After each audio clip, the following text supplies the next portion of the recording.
Max Egan is another researcher who took the, I think it's the Sydney, Australia to Santiago flight, and he brought a compass with him.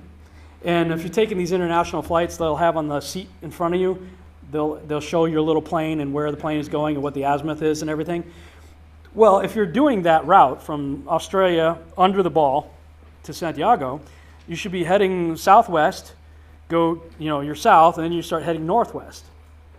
But that's not what his compass that he had in his lap was showing him. I saw an interesting video that Jeran did on the Jeranism YouTube channel regarding a flight that Max Egan took from Santiago to Sydney. Now, I'm going to play a few minutes worth of a clip.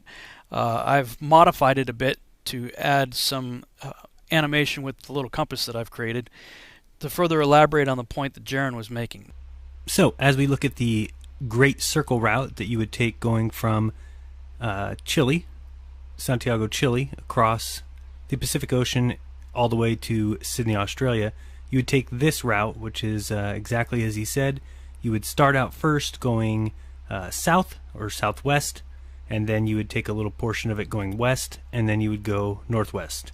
So that would be the lineup.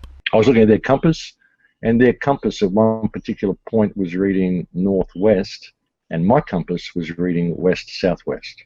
And my compass stayed reading west-southwest for the entire journey, well, the entire journey that I was awake anyway. So just to kind of show what he was saying, he said every time he checked his compass, he was getting a southwest reading, which a flat earth would show. And on the on-screen video display on the back seat of the seat in front of him was showing a northwest, as the globe would show. He had been asleep for 5 hours, he said, but when he woke up, the plane was showing the portion of the trip as northwest, but his compass was showing a different reading of southwest. He also claimed that his compass remained in the southwest position for the entire remainder of his flight, and then he went home and checked the compass against many others, a digital compass and another compass, and said his compass was working fine. So we'll listen to the rest of this and watch the video of him showing us exactly what anomaly he found.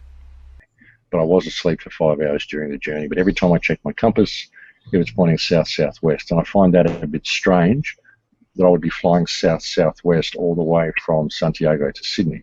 It didn't really make a lot of sense to me. So that's a weird thing. Whether there's some weird electromagnetic interference in the plane that's causing my compass to do weird things, I don't know. But I took the compass. I took a little video of the compass on the screen, and I compared it with my compass sitting on the table, pointing directly straight ahead to the nose of the plane, and I was getting a different reading. So that's something that may interest you. Well, that's amazing, Max. I mean, if you look at the Gleason's map, if you were traveling, you would be going west-southwest the entire way. So, I mean, those are the kind of things that are important because they are not possible on a globe. And so these are the kind of things, when you say it's not provable, you just kind of proved it. That something is wrong. No, I didn't prove anything. What I offered you was an interesting piece of information. Right. It should be put Okay. Right.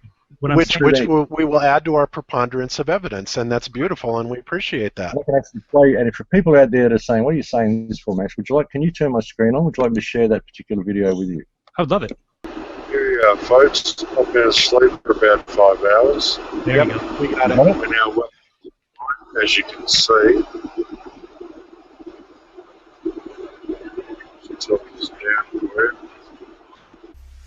So here we can clearly see that the plane is in the portion of the flight that it's turning northwest, as seen by the on-screen display.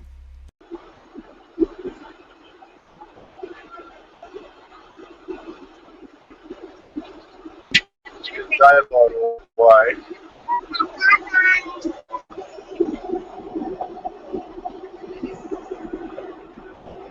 As you can see, it's mostly cloud.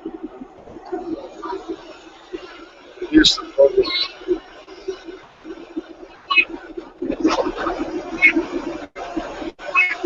That's the reading that I'm getting.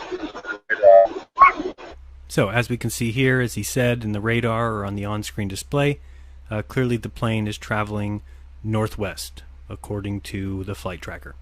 I'm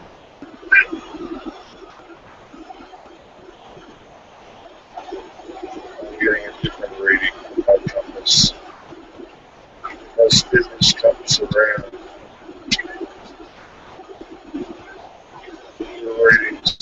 as the sun.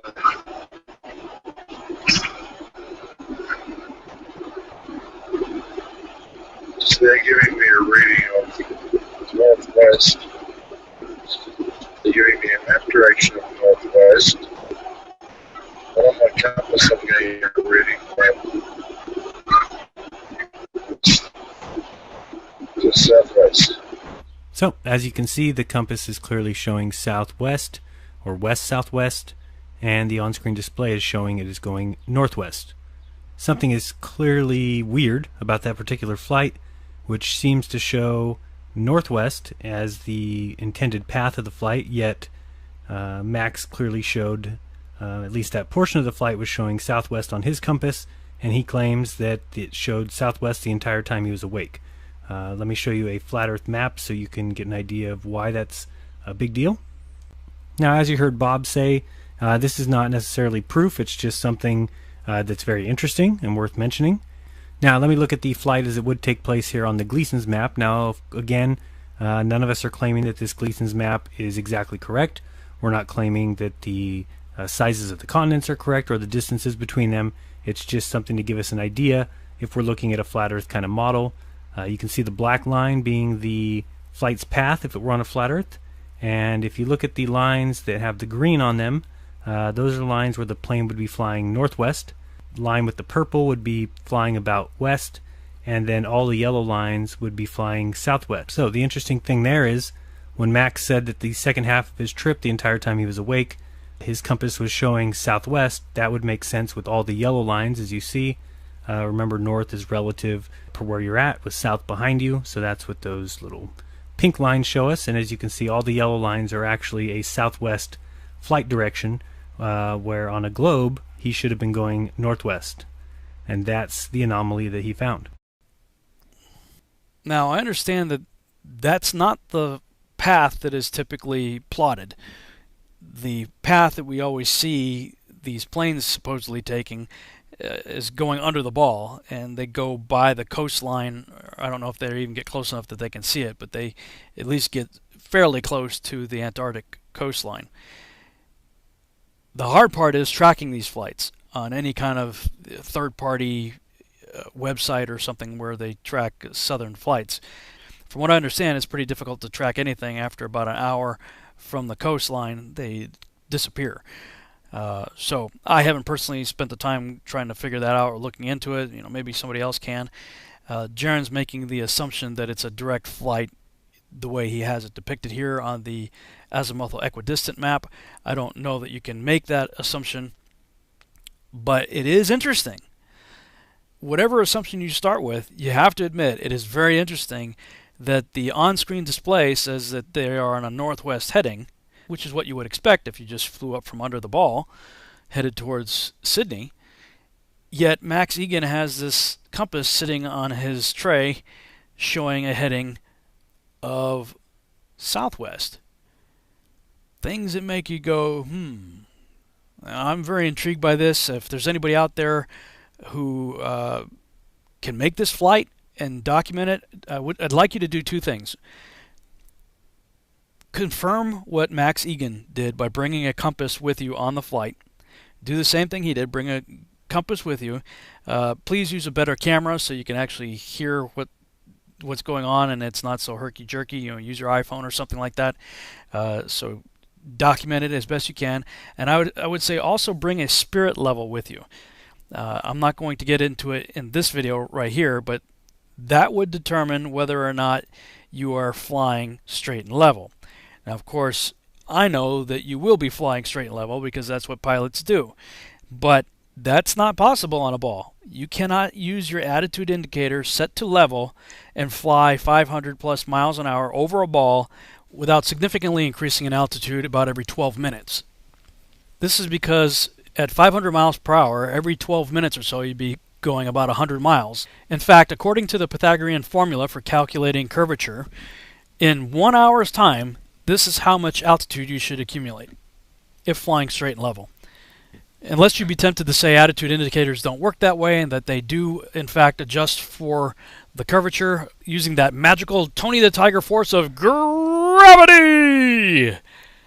see the description below for a couple of videos that debunk that idea. Anyway, here's my challenge to anyone willing to take me up on it. Bring a compass, a good camera, and a spirit level, and if somebody out there can make this flight and document it, do what Max Igan did, send me the video. I'd love to see it. That would be something really cool to check out. So, taking on his cue, I brought my compass on this flight, and I brought my there's a digital compass on the phone that also has a digital level, and I brought a spirit level. Things didn't happen that should be happening. Okay, so here you see my spirit level, and here you see both my phone and my wife's phone. We have the compass app that also has a level on it, and as I was tilting it right there, you can see how it works. It shows negative, up or down, if it's tilting forward or backwards. Got my compass out here, put it next to the two phones that I had right here. I'm using both phones to kind of double check with two sources. I decided not to have my level nearby because it has a magnet on it and it could be causing a problem for the compass, so I stashed that away in my luggage so it's not going to cause a problem. And so I recorded it actually separately. What you see in the top left corner here is a video I shot of about 15 minutes worth of just the spirit level. I got rid of everything else, so it's just the spirit level sitting on my tray table, and I recorded that for 15 minutes. And then separately, the video below that here is with the two iPhones and the level app on those phones with my compass, and I recorded that for about 15 minutes. So other than some minor turbulence here and there causing it to switch to about -1, I think was the most I saw as far as it changing its level, they both stayed in the green at 0. So, I mean, here's two tests I did. One with just a spirit level for 15 minutes, and one with two iPhones using the same app, just to make sure both of them are working right. Every now and then I had to tap my phone and my wife's phone because it wanted to go into sleep mode. But otherwise, there you have it. So at no time did the plane ever show any indication of going into a nosedive as you would expect that it needs to when you're flying over a ball. And I know there's people going to argue against that. And that's I'll make another video that deals with that issue. Oh, gravity is taking care of the whole situation. No, it's not. You don't understand how a gyroscope works. But again, that's a whole other video. Right here, you see the on-screen display showing our speed, showing the path we're taking. In the top right, I've got a freeze frame of that. You show the circle of the Earth navigation from Minneapolis to Amsterdam, which on the flat Earth map is a straight line. So there you go. And again, I'm just kind of going back and forth with my camera, just kind of showing. It's tapping the phone again because it's want to go into sleep mode. The compass gave pretty much an accurate reading the whole way, as I expected it would. In the northern hemisphere, I expected it to show an accurate representation of our flight path, both on the circle of the Earth navigation as well as the straight line on the circle of the Earth.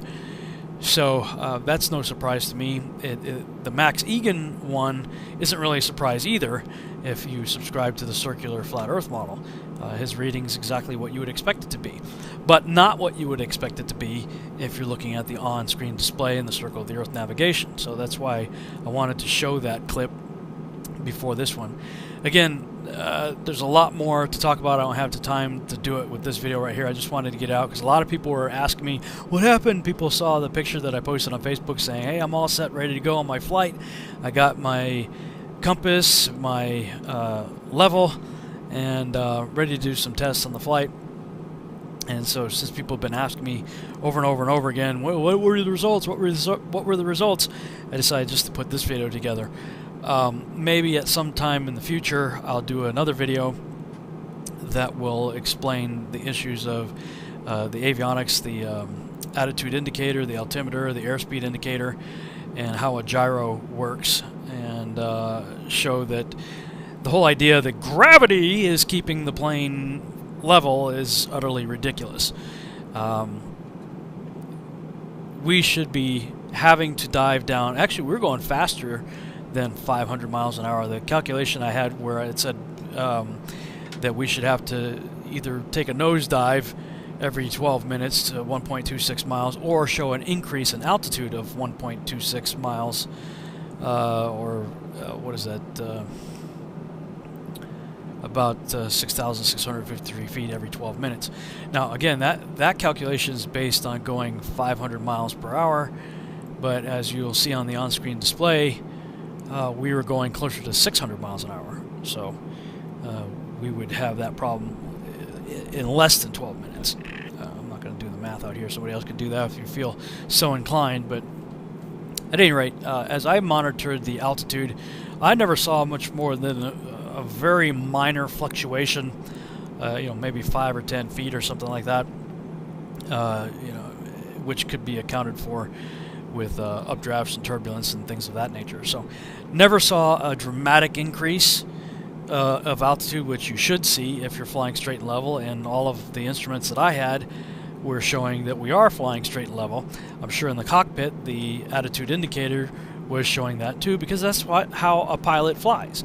He's always monitoring. I mean, he's got lots of instruments to monitor as well as radios and stuff like that, but 3 instruments that you're really paying a lot of attention to when you're flying is the airspeed indicator, the attitude indicator, and the altimeter. And they really work together, because if you're all of a sudden noticing that you're increasing in airspeed, there's a pretty good chance you're probably in a dive. If you're decreasing in airspeed, there's a pretty good chance that you're in a climb. And or if you're looking at the attitude indicator and you're seeing, well, I'm in a climb or I'm in a dive, you'll notice that in your airspeed indicator as well as in your altimeter.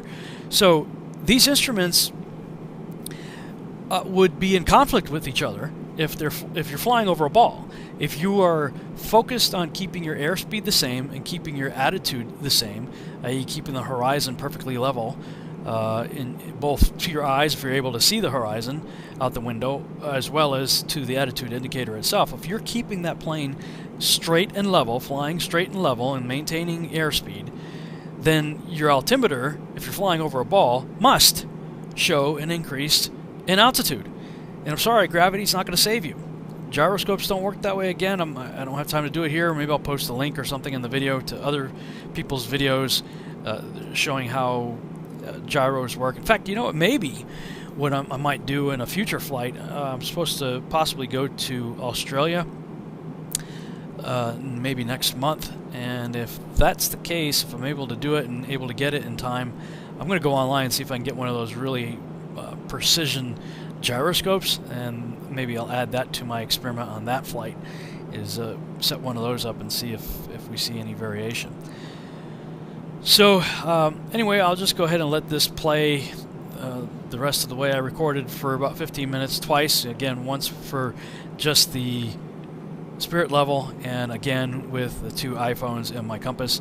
And I took both tests, put them here on the screen for you to watch both tests at the same time. And well, you'll see. We'll just let it play out for 15 minutes, and you'll see that there was no change whatsoever. And again, probably in the future, if I can find the time to do it, I'll put together a more elaborate video explaining the various issues with the instruments on board and how they work and how gravity is not going to save you with this problem. Alright, so you can continue to watch the rest of it or just take my word for it. You're not going to see any change in the spirit level or in the iPhone levels. Nothing changes. So you can either just take my word for it or watch the rest of the video. It's up to you.